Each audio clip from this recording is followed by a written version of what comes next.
You're listening to the Greeks Gridiron, live with Ethan Hristodoulou.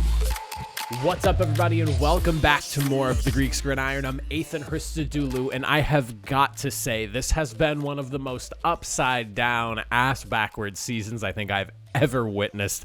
I just cannot believe some of the wins and some of the losses we are getting every single week by certain teams. And week 7 was certainly filled with a handful of shocking losses and victories for some teams. If you could sit there and confidently put out a power rankings at this point in the year, I would love to know why you seem to think you're so confident, because aside from like my top, I would say 8 teams, it is just a mess of me consistently reorganizing teams from worst to first every single week. And I feel like I'm doing constant reorders day after day after day as games happen. But we'll sit down, we'll break it down 32-1 and do our best to put these teams in order from worst to first. So hit that like button, subscribe button, and comment down below. Let's talk about where everyone ranks out heading into week number 8. Starting with the bottom 4 teams here, we are looking at the Texans at 32, the Lions at 31, the Bears at 30, and then the Panthers at 29. So the Texans and Lions both falling down to the very bottom of the list here, both taking a loss this week. The Lions losing to the Cowboys, and then the Texans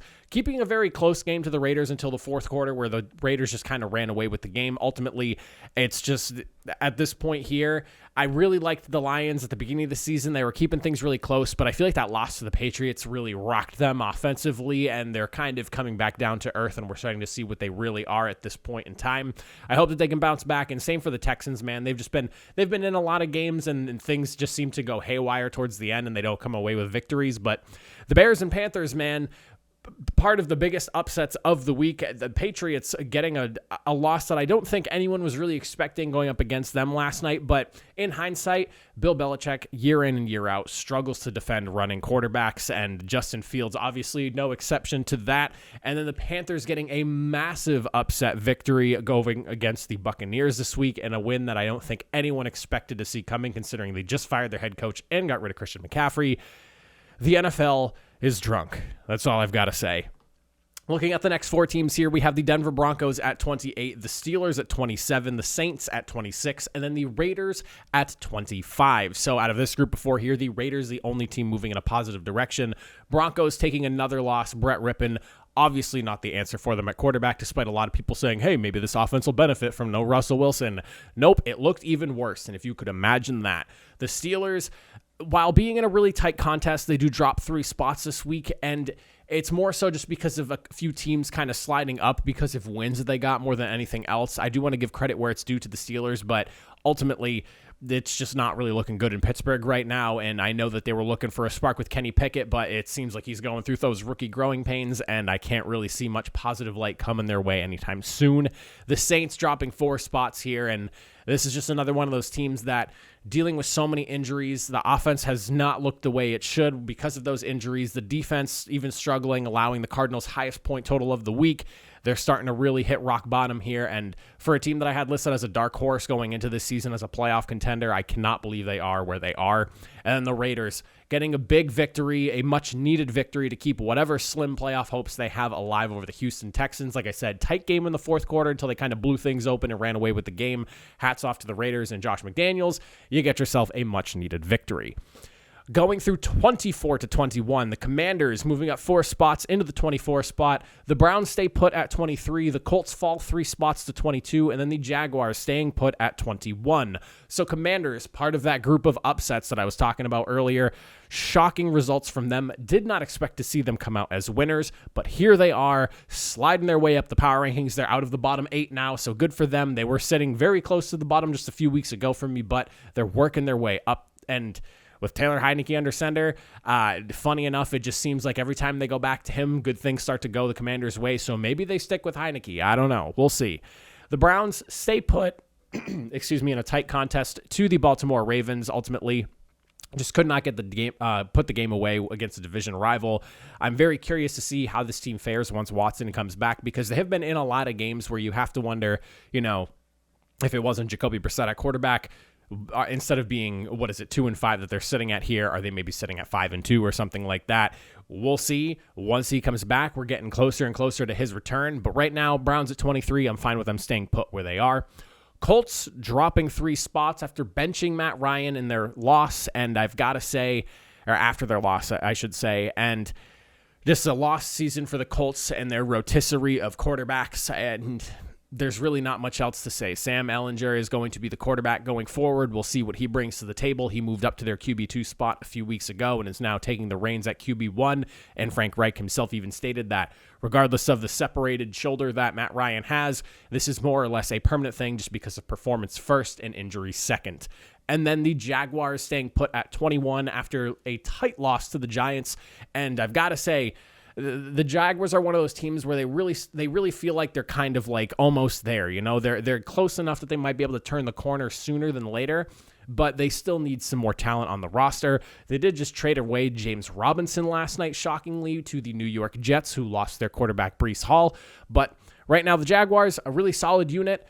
And I'm excited to see this team just continue to kind of progress and go forward. I think Doug Peterson's the right guy for them, and they're in a lot of games where they probably shouldn't be considering what their record is right now. But I do really like the Jaguars, and I think that they have a really bright future coming their way so long as they continue to add some pieces, and Peterson's really able to rein in this team considering the disaster that it was last year.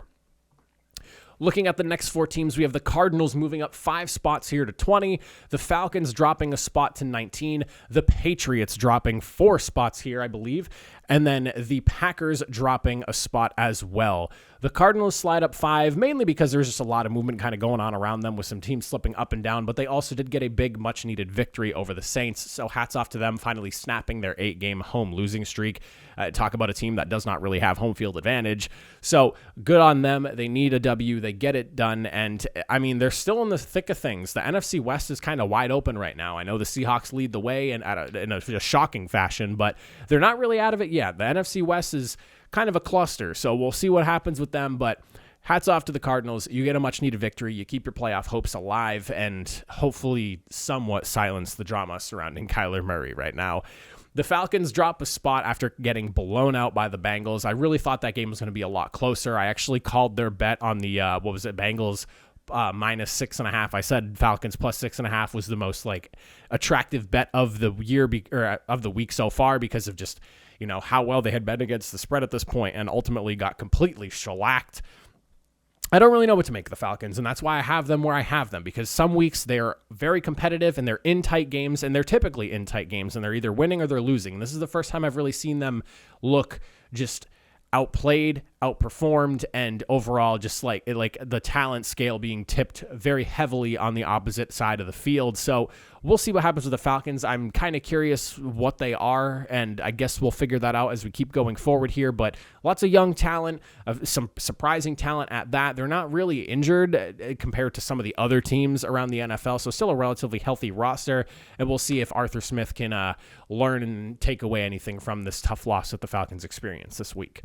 Patriots at losing 4 spots here, and I've got to say, this is one of the results, again, that I did not expect to see. I really thought that the Patriots would be moving up the board this week, but going up against the Bears, Bill Belichick just does not seem to be able to defend running quarterbacks for whatever it may be. I feel like that is a consistent thing that I've seen throughout his entire career, and honestly, when picking the Patriots to win, I picked them 31-10, and it was literally like the other way around, basically 33-14 Bears.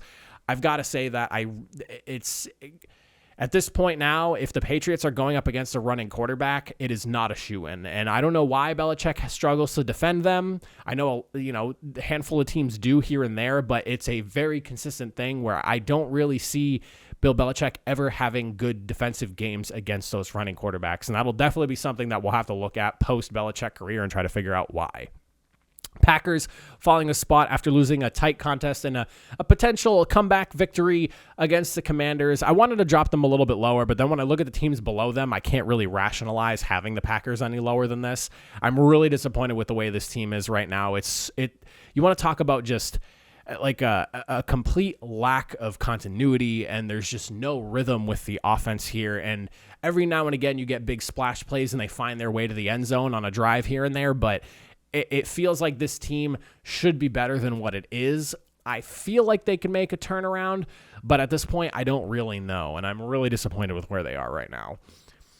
Coming up for the next 4 teams here, we have the Bucks at 16, the 49ers at 15, the Chargers at 14, and then the Rams at 13. So the Buccaneers falling 3 spots, and I really consider dropping them even lower, but because they still have Tom Brady and they have such a talented roster, I know that there's so much going on surrounding the Buccaneers, whether it's with the team itself, the players, or Tom Brady and everything he's got going on.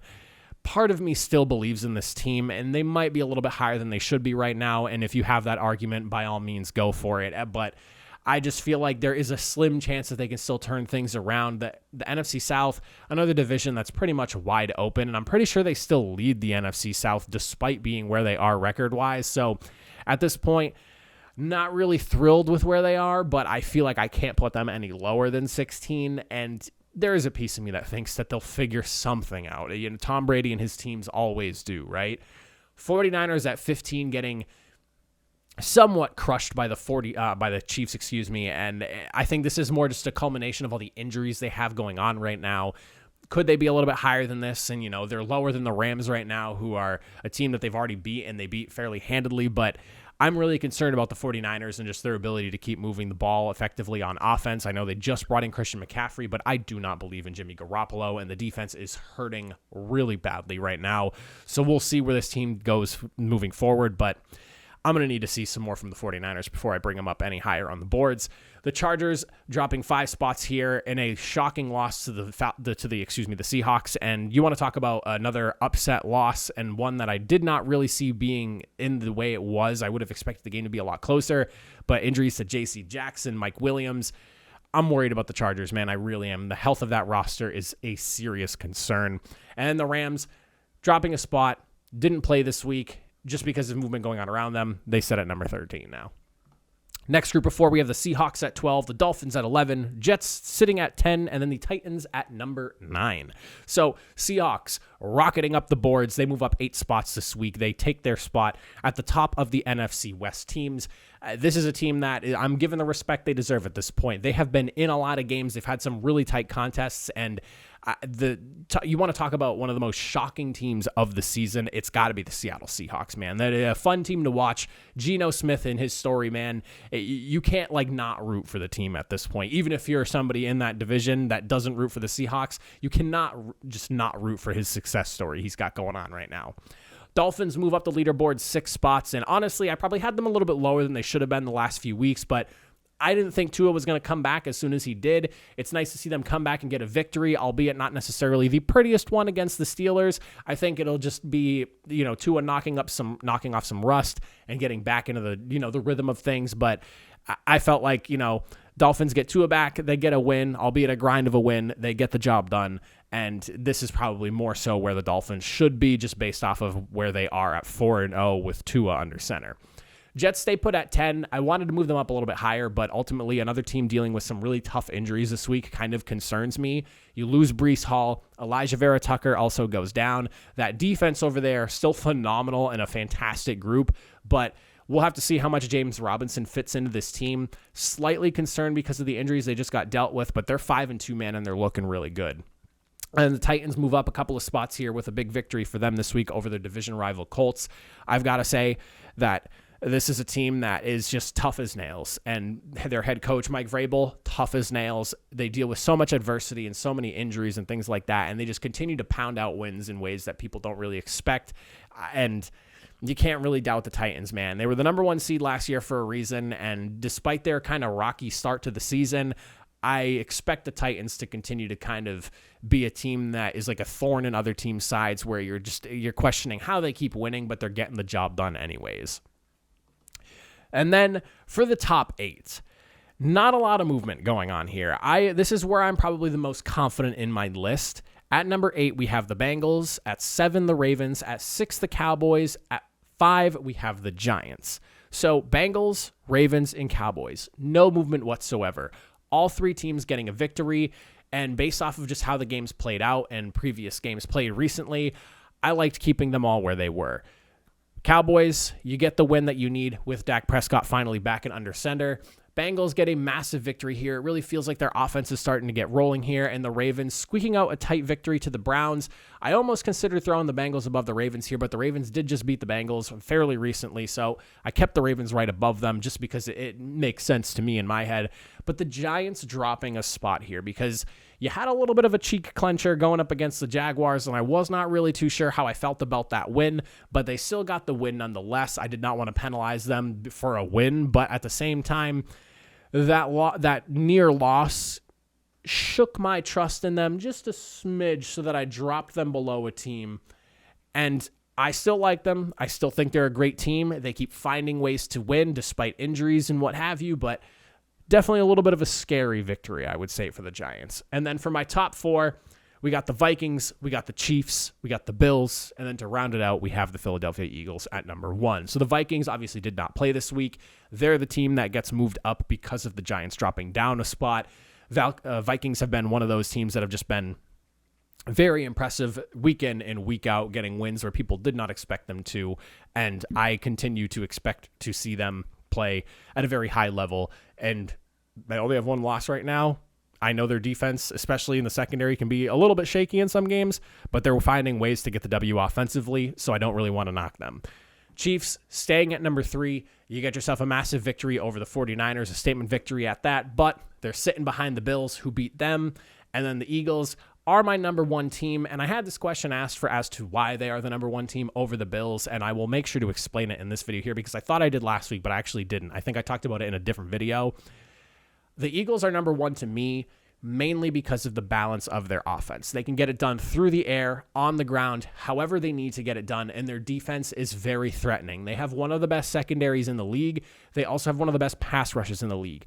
They are the epitome of balance, in my opinion, so far at this point. The Bills are right behind them, but the Bills' running attack is not one that I fear as much as I do when I look at this Philadelphia Eagles team. They have a litany of running backs that can get it done, whereas your running game over in Buffalo, a lot of it comes through Josh Allen, and I just don't really think it's sustainable. We'll see. I could be completely wrong, but that's just kind of where I stand with the Eagles being number 1. They're also undefeated, but they've been getting wins done in each and every way possible, whether it's with Jalen Hurts' arm, whether it's on the ground with Jalen Hurts or the running backs. They can get it done in a number of ways offensively, and I like that versatility because when one thing's not working, you know that there's something else we can go to.